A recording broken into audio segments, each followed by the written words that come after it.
Okay, good afternoon, everybody.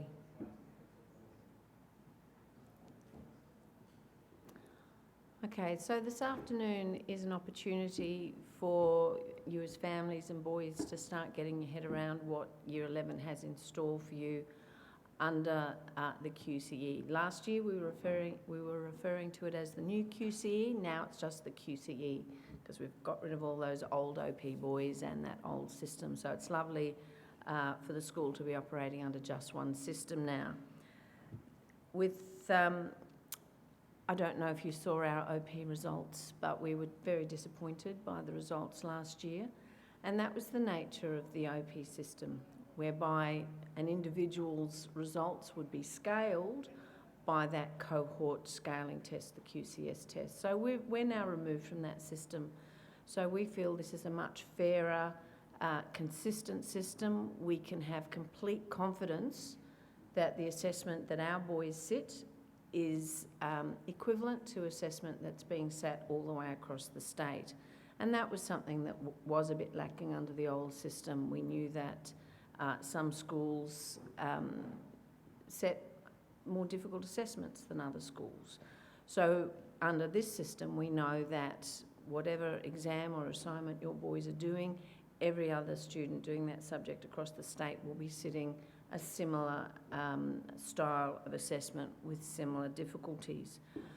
So the QCE program, every single boy in Year 11 is working towards his QCE, whether they're vocational or whether they are on an academic pathway.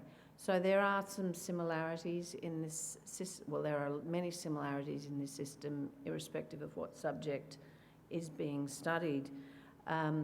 When the system was overhauled, absolutely every general syllabus was completely rewritten from scratch. So they all have completely the same format. They use a similar shared language. So it makes it very easy for you as parents and for the boys to navigate themselves around the system. Under old syllabuses, they were very much written to teacher speak, and it was some secret squirrel language that teachers accessed. Now it is expected that families and boys be able to use the syllabuses and navigate their way around syllabuses as another learning tool, as another resource to support them with their learning. So this afternoon we'll look at what it means to be studying for your QCE, whether you're academic or whether you're vocational, and we'll look at some of the resources that are available. When the new syllabuses were rewritten, the QCEA, the Queensland Curriculum and Assessment Authority, wrote every syllabus keeping these 21st century skills in mind. So these are the skills that are going to enable your sons to go out into the workforce and adapt to the changing world of employment and study well beyond Year 12. So critical thinking, creative thinking, communication and so on, the ones that are up there. So every syllabus has been written with this in mind, and these skills also will have translated all the way down through his junior studies through to Year 10. So the syllabuses are designed to prepare your sons for the world beyond school. It's not just about academia. So the QCE, back in my day, everyone got a senior certificate. In fact, back in my day, I'm so old, there was also junior certificates. But now we study, or the boys are working towards their QCE, their Queensland Certificate of Education. Every single student is working towards that QCE. It doesn't matter what subjects or whether they're studying or whether they're doing a traineeship as well as some school subjects. But every single boy is working towards that. And our hope would be that we get 100% of boys obtaining their QCE by the end of Year 12. If you look at our school data, very often we don't get 100%. There might be one boy who doesn't get his QCE, but that's because he's probably on a vocational pathway and he might just be finishing up a couple of modules. You actually have up to 7 years after you finish school to get your QCE. But we find that any boy who hasn't got it by the end of Year 12 is on that vocational pathway, and his RTO may still have a little bit of work for him to do. So the main difference between this QCE, we're not going to call it the new QCE anymore, the current QCE and the old QCE is the style of assessment. Boys are still required to get their literacy and numeracy ticks. They're still required to get the same number of credits and so on, but the way in which they attain those credits is slightly different. So 20 credits are required, the same as under the old QCE. 12 of those credits come from what we call completed core subjects. So that means that for units 1, 2, 3 and 4, the boys studied 3 subjects consistently for the 2 years and passed those 3 subjects. There's a little bit of room for chopping and changing between subjects, but it's absolutely essential that 3 of the subjects that he has selected, he studies for all 4 units. And that's something that's watched very carefully through my office. If a boy is making a number of changes, that he maintains his completed core. Relaxed core up there, what that means is in maths or in English, you can swap down into the easier subject and it will still contribute to completed core. They refer to that as relaxed core.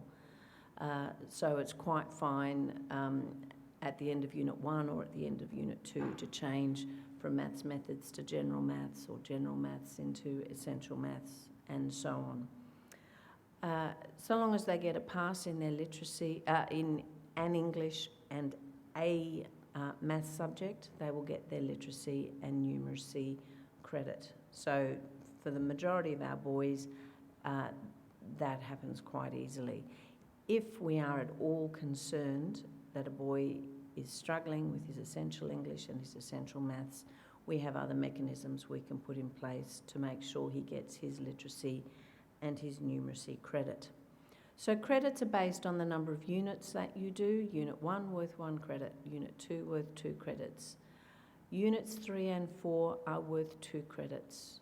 So the boys who are embarking on Year 12 now, they cannot make any changes to their subjects. So we can manage some subject changes during Units 1 and Units 2.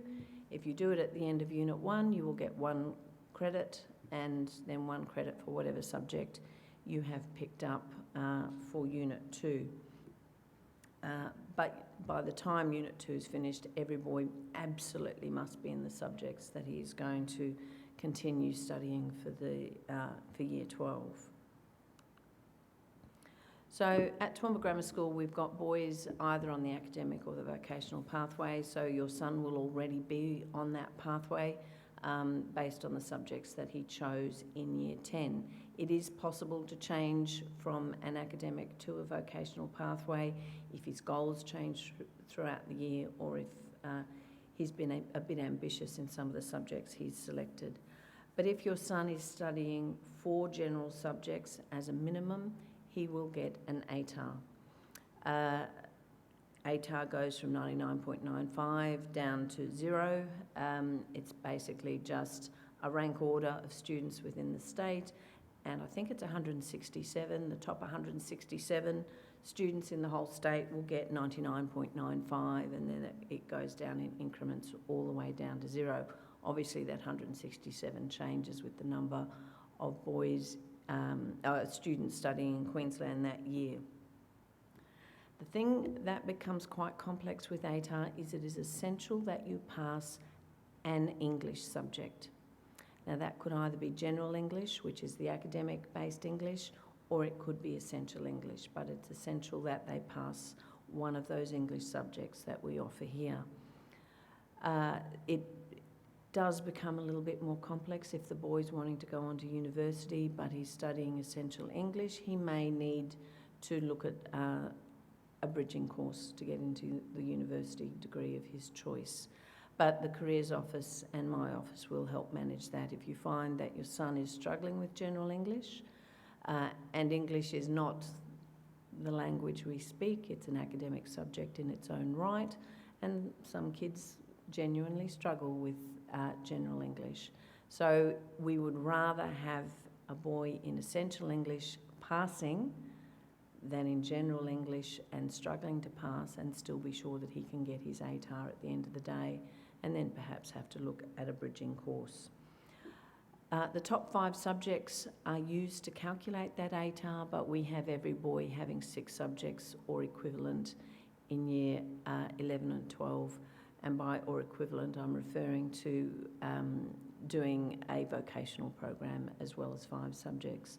So an applied subject or a vocational subject could well contribute to the calculation of ATAR if that is one of his top scaled subjects.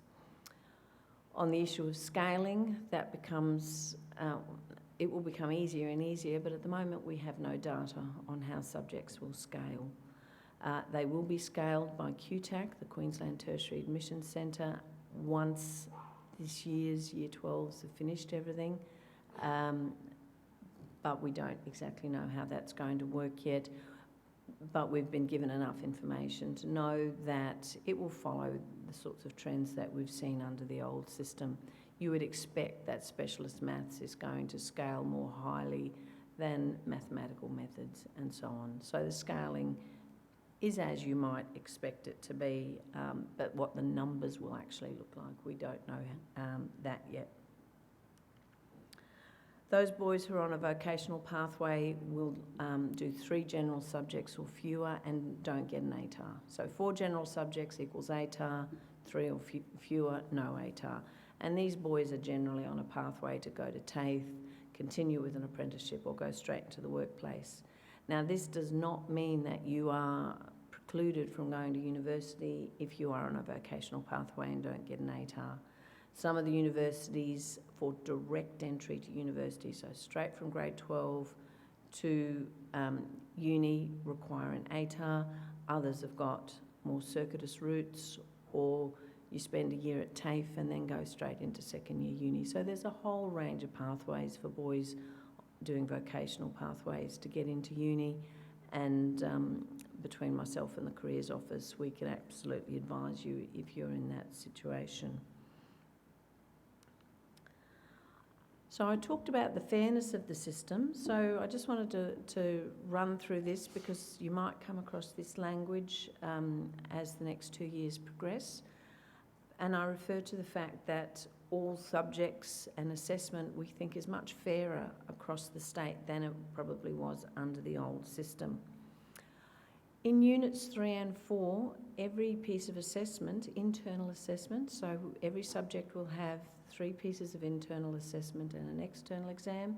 Those internal assessments are endorsed, which means that in 2 weeks' time, a whole bunch of us are going to go down to Brisbane and we are going to check every single IA3 for our subjects, so internal assessment 3 for units, for Unit 4 for every subject, will be checked before it is given to the boys. Under the old system, the checking happened after the boys had done the assessment. So if there was a problem with the assessment, it wasn't picked up until it was too late. Now we can be absolutely sure that every piece of assessment is fair and relative to all the rest of the assessments across the state. Confirmation is the process whereby the QCEE will randomly select papers that have been completed for checking. So again, this is only in Units 3 and 4. In Year 12, they will, for example, in geography, they might tap me on the shoulder and say, please present students ABC and XYZ's papers. And they will check that we are applying the marking scheme fairly according to how it's required to be applied. And that's done all the way across the state. So we can have absolute confidence in this system in terms of equity across, between the subjects and across the whole state. The external exams are in from week 4 for about 17 days of term 4 next year for your boys. So I'm giving you notice now that your sons are going to be sitting their external exams, and it will either comprise contents from Units 3 and 4, if it's a maths, a science or an arts subject, or just Units 4 for all the rest of the subjects. So he has got nearly 2 years' notice of this examination period coming up. So don't tell me you weren't warned. But again, the external exams are going to be a very fair way of managing assessment and making sure that the ATAR that your son gets truly represents his how hard he's worked and the results that he has worked to get and has then achieved. People from New South Wales? Anyone?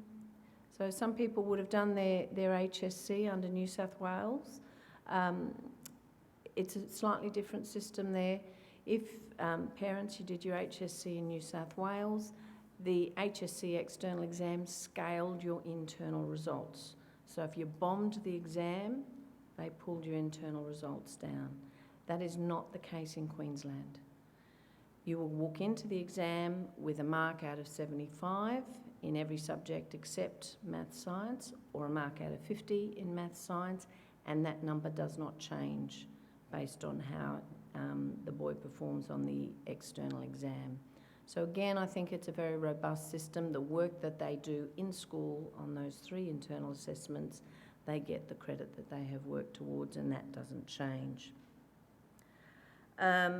Ratification, we haven't actually lived that process yet. That, for the first time, will happen at the end of this year with our Year 12 students, but that's where, again, the QCEA look at the internal results and the external results, and if there are any real anomalies, they will look into that more closely and validate the results there. So a lot of scrutiny goes on externally into the student results in Year 12 so that you can be sure that the result that we get at the end is fair and valid. The QCEA has written the syllabuses, they write the external exams, they oversee all the confirmation, endorsement, ratification processes, but QTAC are the ones who do the subject scaling and the production of that ATAR. So the 2 organisations are separate now in their roles, and I think that adds another level of confidence that it's not the people who wrote the system who are giving you the number, it's an independent body applying the algorithms to get us the ATAR. And the boys should receive their ATAR in, shortly before Christmas. We're not exactly sure what date that will be yet. So this year, on the 12th of February, there will be an Elevate Study Skills seminar for parents down in the Jacaranda room. They will, it's not for boys, it's designed to give some parents information about how they can support their sons with study.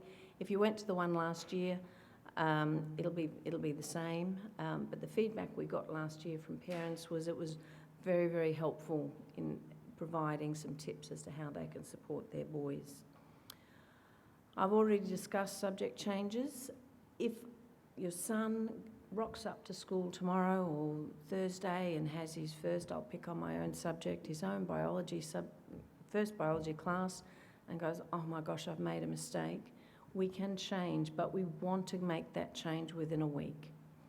So Friday next week is the cut-off for changing subjects and then into a new subject that will enable him to have contact with all of the Unit 1 content.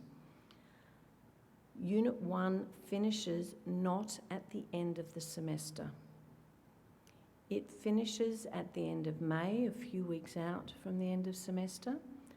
So after that first date has changed, he's stuck with biology. He says, I'm going to give this a red hot crack. But at the end of Unit 1, at the end of May, he decides that actually it wasn't for him, he'd rather do geography. We can make the change then and get him into Unit 2. We are much stricter in when we can make changes. So every subject finishes Unit 1 at the end of May. We would like to get boys into their subjects for Unit 2 at that point, and preferably we would like to have every boy in the subject that they're then going to follow through for until the end of Year 12, so that they can spend Unit 2 settling in, understanding that subject, getting their head around the assessment for that subject, and then experiencing the greatest level of success through Units 3 and 4. So that's something that is our preference. The reason that we have an end of May deadline is we have, or some subjects have compressed Units 1 and 2. Because Term 4, Year 12 is basically given over to a few weeks of revision and then external exams, some subjects, in fact the majority of subjects, will start Year 12 work at the beginning of Term 4 this year. So we will compress Units 1 and 2 into 3 terms so that we can give more time to the Year 12 work, the Units 3 and 4, across Terms 4, 1, 2 and 3 next year. So that's why we've compressed some subjects, hand on heart, saying, look, we think it is in the boys' best interest to actually spend all of Year 11 getting the fundamentals of Units 1 and 2 right, and then not starting Year 12 work until the beginning of Year 12. Or some of them actually started 3 or 4 weeks into Term 4 last year. So Term 4 this year is a bit of a hodgepodge, but it's a strategic planned hodgepodge. It just might look a bit hodgy-podgy to you. But every subject has made the decision based on the best way to deliver the content. But rest assured, some of your son's subjects will have started Year 12 work in Term 4. Some schools, you know, absolutely from halfway through Year 11, they're starting their Year 12 work because they started Year 11 halfway through Year 10. So there's a whole range of ways schools are handling it, and this is the way we're doing it. Mock assessments. We will receive, and you will receive, exams, sample exams. So for the parents, and on the website, which I'll show you in a minute, they are called sample assessments, which are indicative of what the external exams are going to look like. So we received them halfway through this last year for the current Year 12 cohort. So they had over a year's access to these exams. Sample exams are in the public domain. We keep mock exams in the confidential, and we will run a mock exam block at the end of Term 3, Year 12, so that your boys can get some experience under exam conditions prior to entering the final revision period. Any day now, we expect to get the exam timetable for the current Year 12s. So at the beginning of the year, sometime soon, they'll let us know. And so you will get 3.5 terms notice of when your son's exams are going to be on during Term 4, so that you can start looking ahead to that. And then exams, the final results are released, as I said, just before Christmas. Your sons will have experienced assessment periods instead of a stand-down exam block last year.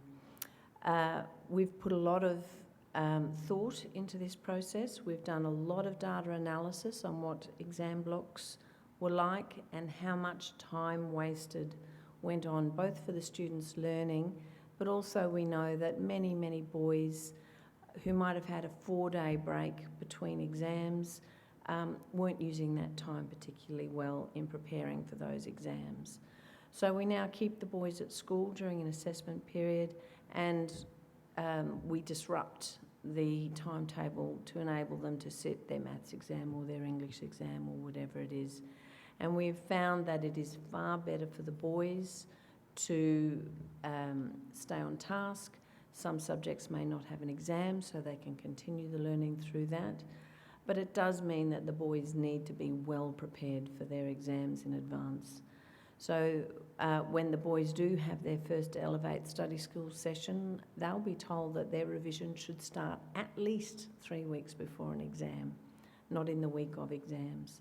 So they need to start building a revision culture into their study plan, possibly more than they have in the past.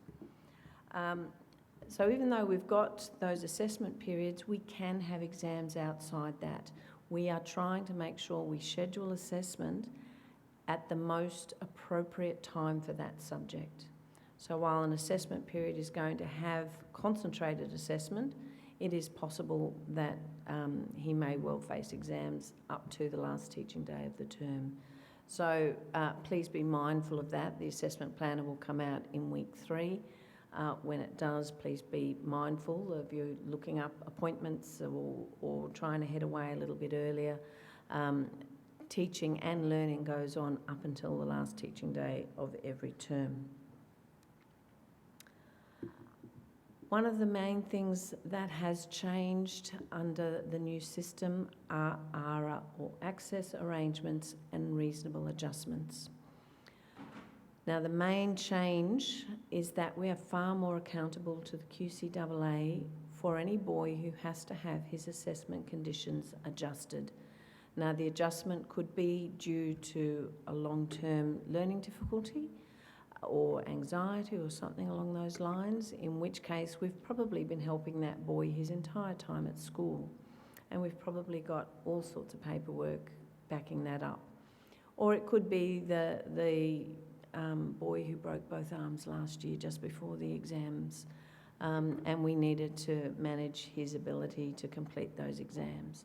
So it either comes under one of those long-term conditions or what the QCEA refer to as illness and misadventure. If it is one of those long-term conditions, I would have contacted every family that we are aware of last year and sent them the details of the paperwork that we need. If I didn't contact you, there are conditions that we may not have recognised or thought of, things like diabetes, colour blindness. If we need to make sure that the exam papers are not going to disadvantage a boy with his colour vision, those sorts of things we may not have a record of or thought of because it hasn't really been a condition that we need to worry about too much yet. So this term I have to complete the paperwork and the applications for all the boys with long-standing conditions, and some of that paperwork's starting to come in. In Units 3 and 4, I am not allowed to grant extensions for assignments and exams. Only the QCEA can do that. And we can only do that for one of these long-term conditions or if the boy is ill and has a valid medical certificate. I'm just not allowed to. So your accountability to me, if your son becomes ill, is far greater. You need to go to a doctor on the day if he can't turn up to an exam. I can manage Units 1 and 2 myself. I have to tell the QCEA and I need to have a record of the medical certificate, but I'm allowed to say, okay, well, you can do it in 3 days' time or whatever it is. But in Units 3 and 4, I need to let the QCEA know immediately and they need to approve it. So the level of accountability has increased. I approve everything in Units 1 and 2. But Units 3 and 4 is a lot stricter. Talked about the medical certificate, talked about long-term. If you do go to the doctor, and very often a doctor will just write unfit for work, unfit for school, is unwell, the QCEA won't accept that. It absolutely has to be dated on the day of the exam, and it absolutely has to has glandular fever, has gastroenteritis, respiratory infection, whatever it is that's stopping him being at school on the day of an exam. So essentially, the easiest way is just to be constant communication with me if there is anything that is going to impact on your son's capacity to complete his assessment at the appropriate time. Now, we all know that young men are very busy and that things come up. Now, the most common thing that will come up is one of our elite athletes having to attend some sort of championship event, or one of our cultural musical boys needing to go off to something that is beyond the school's control. If that happens, we can schedule things before he leaves. If there is an exam due when that sporting or cultural commitment comes up, come and see me, and we will reschedule that for before he leaves.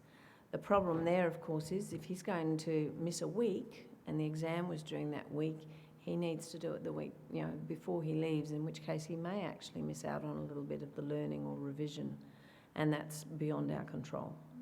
That is the trade-off between doing the exam that bit early. A family leave, holiday leave, I cannot reschedule that in Units 3 and 4. If you do need to go on leave, holidays early, the expectation is that all assessment is completed, and of course early leave you need to see Mr. Oliphant in regards to that one. Okay, so I've talked about not being able to reschedule. What is most important in Units 3 and 4 is if you do miss that exam without a medical certificate, you just failed the whole subject. So the QCEA will not allow you to miss an exam date without a medical certificate or a genuine bereavement or something along those lines. And if you do miss it without valid reason, then that's it for that entire subject. Fine in Units 1 and 2, because they are not contributing to your ATAR. It's only Unit 3 and 4 results that go to the ATAR. So please just communicate with my office if there is anything that is going to impact on your son's capacity to submit something or sit the exam. When you receive your Semester 1 report, you will notice that in general subjects, results are now going to be numerical as well as an A to E result. So individual assessment instruments get a numerical result, a mark out of 15 or 25, depending on what it is, maybe out of 10. And these are based on the ISMGs. I'll show you that in a moment. They also get letters which are based on the reporting standards from A to E. The thing that is important here is that different subjects have different numerical results relating to an A, a B or a C. So you can't come and say, but he got 17 out of 25 in subject A and got a B+, but he got 20 out of 25 and just got a B. That there is no consistency between the subjects, within the subjects across different assessment instruments. So when you get the report, there will be numerical results for each instrument that he's completed so far. There will also be letter grades, but there's that lack of consistency as to what the letter means relative to that number. What I report to the QCEA in Units 1 and 2 is whether he was satisfactory or unsatisfactory. All the QCEA is interested in Year 11, or Units 1 and 2, is whether or not we believe he has achieved a C- standard or above for those subjects. And those satisfactories contribute to those QCE credits. In Units 3 and 4, we upload the specific numerical result for each internal assessment. One of the first things that your son's going to do when he goes to his first QCE skills lesson, so we've got study skills lessons built into his timetable this year, is he's going to connect to the student portal. Now, the QCEA is still building the student portal. It will eventually be the repository for all his resources. We've been told it is where he is going to be able to check his results, but at the moment it's basically just going to show his enrolment, his contact details, and have some online learning that he can access. So in his first study skills lesson, he is going to register for his learning account and start accessing some of the resources through that. This is the page that he will do that from, and I want to direct your attention to this website. It's a very valuable website as parents for you to look at as well, and to help you support your son as he progresses through his subjects. Oops. Go down.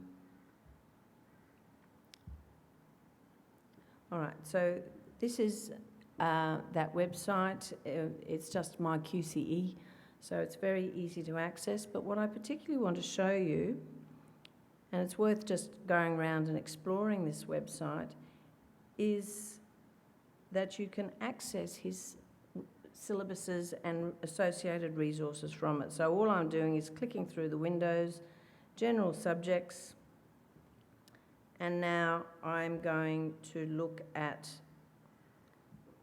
the English, if it's going to load, the English page. Okay, so what we've got here, there's just a general overview. There's the syllabus, and I absolutely commend or recommend that you start looking at the syllabuses for each one of your son's subjects. They are written in a very similar way. I'm not going to download the PDF there, but it will be absolutely prescriptive of what he needs to be able to know and do. The phrase cognitive verbs is something that your sons are going to become very familiar with, and through those QCE skills lessons this year, he's absolutely going to focus on those cognitive verbs, but they underpin the type of learning that is required for the content. So as we scroll across here, I'm in the teaching tab. There are the cognitive verbs. Those two links are identical for every single syllabus. The word analyse means the same in English, physics, art, and Japanese. So if a boy sees on an exam the word analyse, he knows exactly what to do, because we've taught him what analyse means. He can get in there and he can look up what analyse means. And in the syllabus, it will say that with this particular body of knowledge, he needs to be able to analyse. So the syllabus tells him exactly the depth at which he needs to know this content and what he needs to be able to do with the content.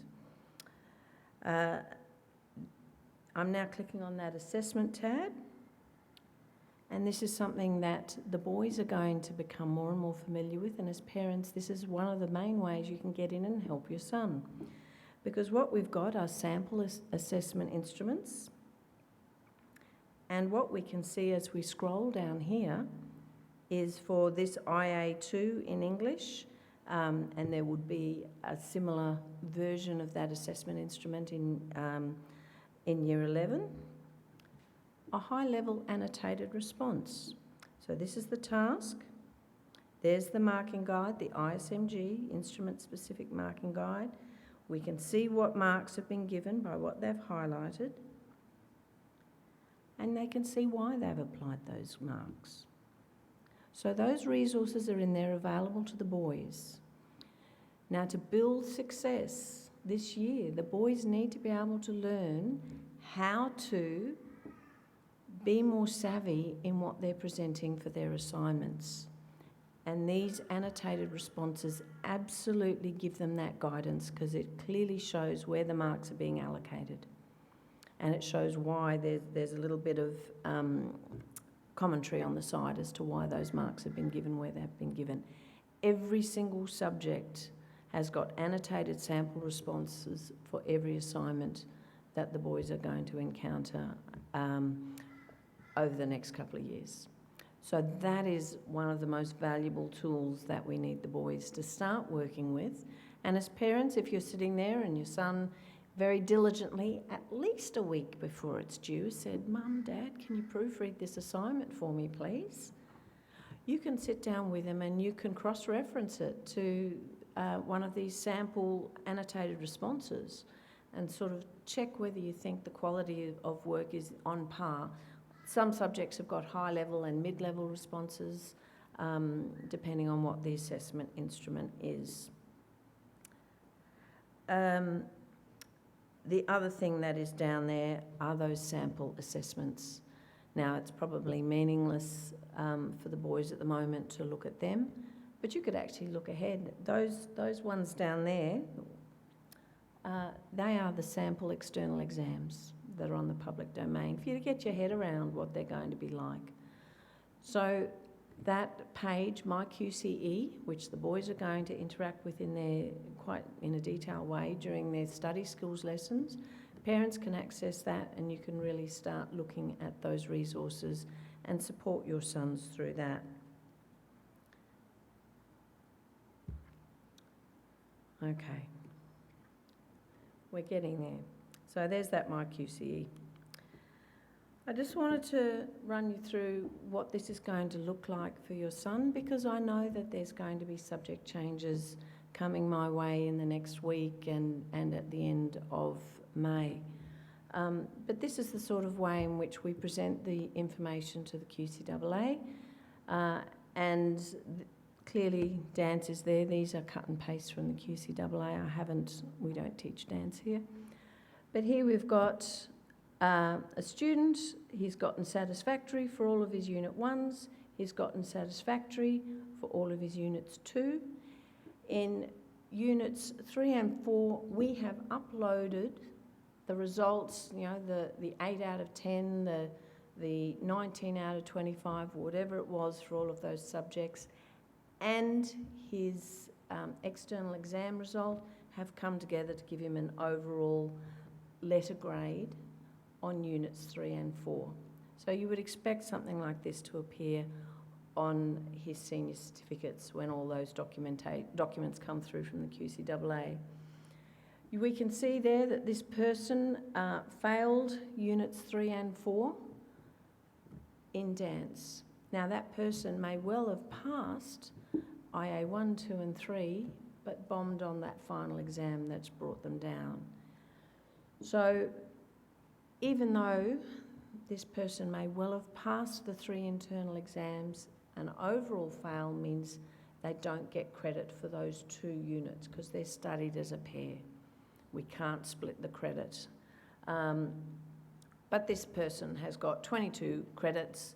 We've got 3 completed cores. In fact, we've got 5 completed cores, and that's what's gone to contribute to getting the QCE, and we would expect that the subjects that he's passed, or he or her, have contributed towards his ATAR, the top 5 subjects. He's someone who's done a bit of chopping and changing.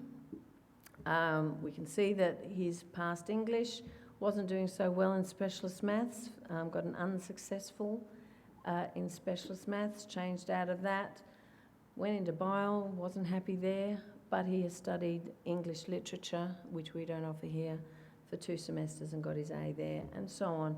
But at the end of it, we can see that there is sufficient completed core to get his credit. He's got 21 credits overall, and this person will get their QCE. Someone on a vocational pathway, they're, depending on what certificate the boy is studying, it will contribute different levels of credit. But for example, the Certificate 3 in Fitness that we offer provides 8 credits. So boys who are on vocational pathways, their profile will look slightly different, but so long as there are 3 subjects studied throughout the 4 semesters, which includes a certificate or completion of a certificate, Certificate 3 or higher contributes to core, he's still eligible for his QCE. Now, one of the questions that we're asked is, well, if they only count the top 5 subjects, towards the ATAR. Why are we making them study 6? Here we can see this person studied English. Got satisfactories for Units 1 and 2 and a B for Unit 3, completed core. Unsatisfactory for maths methods. Dropped down into general, got his satisfactory and a C, but did not complete 4 units of mathematics. So that's not a completed core. At the end of the day, at any one time, he was only studying 5 subjects, which is a maximum of 20 credits. And with a couple of unsatisfactories in his profile, he hasn't got his 20 credits. So we make the boys study the 6 subjects to make sure that we have got that buffer in place. You know, under the old OP system, we often heard, oh, but X school only makes them study 5 subjects so they can focus on them. We don't think it is worth the risk. The QCEE has an expectation that students would be able to study 6 subjects successfully. So that's the way in which we operate. So I'm nearly there. This is the last one, and then if anyone's got any queries, I'm happy to answer questions. Helping your son. This is a big year. Boys find the step up from year 10 to 11 quite massive. They will find that the workload has increased, but probably the pace at which they're working. And we know that boys come into year 11, this is the year I'm going to really work hard, and they really knuckle down and put in a massive effort.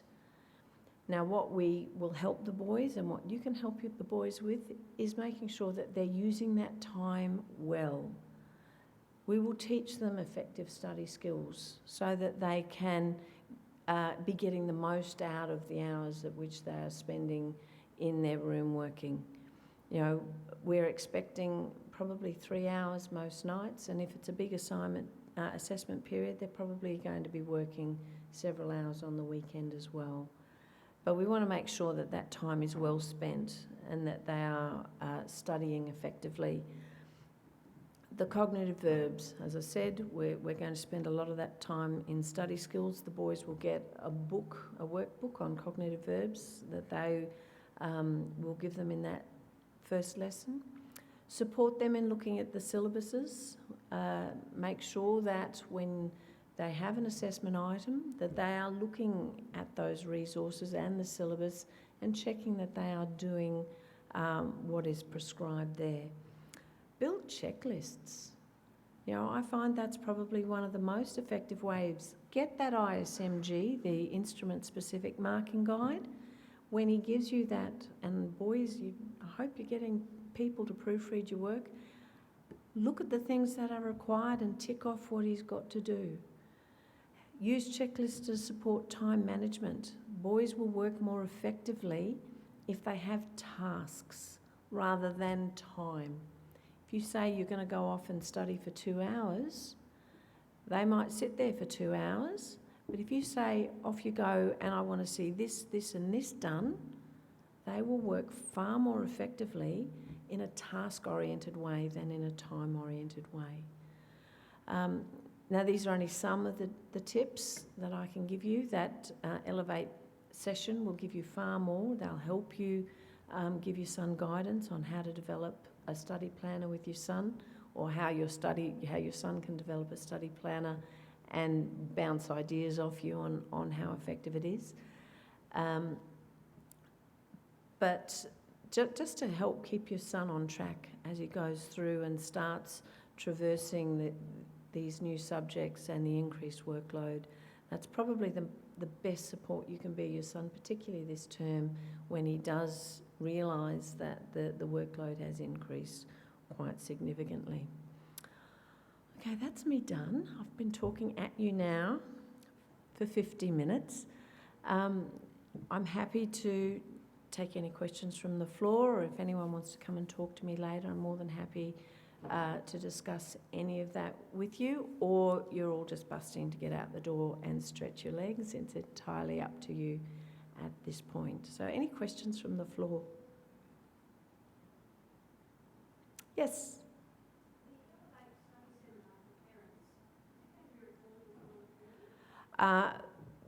Yes, but we're only allowed to keep it up there for 2 weeks. It's their intellectual property.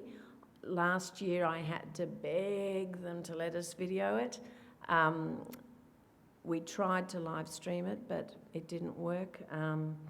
So yeah, we will record it, but I haven't spoken to them this year, but we were allowed to have it up for 2 weeks last year. Yes? Very early in the presentation, you showed the credits. You showed for Films 1 and 2, there were 1, and then for 3 and 4, there were 2. So 1 for 1, 1 for 2, and 2 for units 3 and 4. They're equally weighted in terms of their credits, but you can split 1 and 2. You can do Unit 1 of one subject and Unit 2 of a different subject, and then, but you can't do that in Units 3 and 4. But also, as I showed you in that example, if you fail a unit in Units 3 and 4, you failed Units 3 and 4, and that's 2 credits gone. So that's why we so desperately want the boys to be in the right subjects as soon as possible, so that we've got them comfortable and in the best position for success in Units 3 and 4.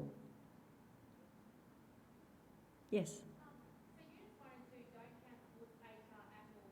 No, but And then, so for example, with maths and science subjects, you did a 50% weight on the external exam. So the balance of the 50% just on internal assessment between term 1 and term 3? yes. So in the math sciences, every subject, irrespective of weighting, has IA1, IA2, IA3, internal assessment 1, 2 and 3, which the school has written and externally endorsed, etc. So they will complete them and their external exam, and that gives them, that's what contributes to the ATAR. In the math sciences, that's a 50% weighting. In everything else, it's 75% internal and 25% external.